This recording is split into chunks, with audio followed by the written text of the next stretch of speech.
Uchitpura union বিএনপিতে যে বন্দল এবং খেলাধুলি শুরু হয়েছে, আমরা দেখেছি 5 তারিখের আগে আমরা যারা রাজপথে ছিলাম, যারা রাজপথে শ্রম দিয়েছি, গান দিয়েছি, আন্দোলন সংগ্রামে জীবনের সর্বোচ্চ রিস্ক নিয়ে আমরা জননেতা নজরুল ইসলাম আজাদ ভাইয়ের ডাকে রাজপথের প্রতিটা কর্মসূচি সফল করেছি।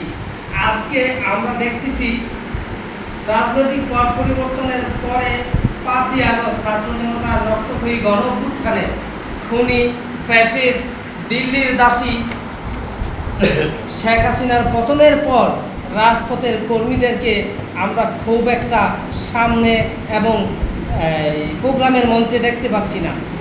এই জিনিসটা কেন হচ্ছে সেটা খতিয়ে দেখা উচিত। রাজপথের প্রতিটা কর্মীকে আমি ঐক্যবদ্ধ দেখতে চাই। কে আনোয়ার, কে হানিফ, কে জাকির, কে হিমেল, আমরা আমাদের মধ্যে ভেদাভেদ চাই না। কে ওহিদুল্লাহ, কে আমদাদুর, আমরা কিচ্ছু দেখতে চাই না। আমরা দেখতে চাই রাজপথের প্রতিটা কর্মী আবার ঐক্যবদ্ধ হয়েছে। 5 তারিখের পরের যেই সব নেতারা এসেছে তাদেরকে আমরা আর কখনো সামনের সারিতে যাইতে দিব না। কি জাকির ভাই, আমার কথা কি ঠিক আছে? 5 তারিখের যারা আসছো তাদেরকে আমরা ওয়েলকাম জানাই, তাদেরকে আমরা বিএনপি থেকে দূরে ঠেলে দিচ্ছি না। তোমরাও রাজনীতি করো, কিন্তু আমাদের নেতৃত্ব মেনে তোমাদেরকে রাজনীতি করতে হবে। উচিতপুরা ইউনিয়নে যদি রাজনীতি করতে চাও, জাকিরের পিছনে, আনোয়ারের পিছনে, হানিফের পিছনে, ওহিদুল্লাহর পিছনে, হিমেলের পিছনে এই রাজনীতি করতে হবে তোমাদের। এছাড়া তোমাদের আর কোনো পথ নাই। সুতরাং ঠেলাঠেলি না করে আমরা যেমন 17 বছর শ্রম এবং গান দিয়ে এসেছি, রাজপথে নেতৃত্ব দিয়ে এসেছি, গুলি খেয়েছি, রক্ত জড়িয়েছি, আজাদ সাহেবের ডাকে এক কাপড়ে রাজপথে ছুটে গিয়েছি। সুতরাং তোমরাও এরকম 17 বছর পরিশ্রম করে আসো, আস্তে আস্তে তৈরি হও, আমাদের যোগ্যতায় আসো, আমাদের লেভেলে আসো, তারপর তোমরা সামনের সারিতে আসবা, মঞ্চে যাইবা, বক্তব্য পাইবা।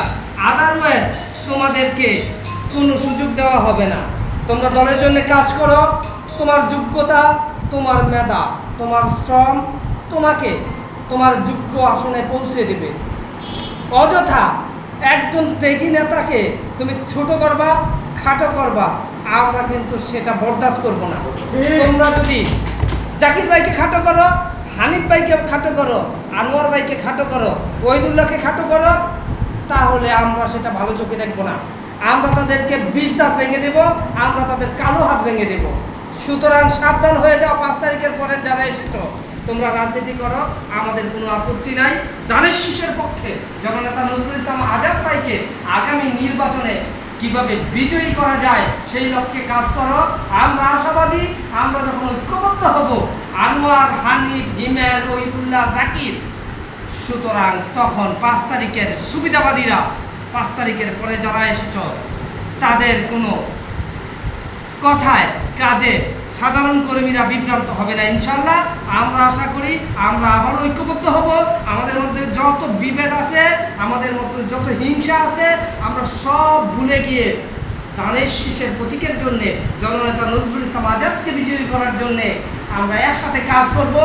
আমরা আজ থেকে এই ওয়াদাবদ্ধ হলাম। আমরা ওয়াদাবদ্ধ হচ্ছি না জাকির ভাই?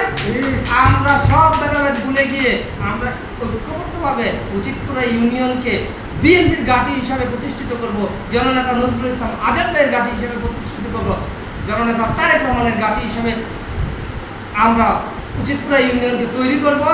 এই বলে আমি আমার বক্তব্য এখানেই শেষ করছি।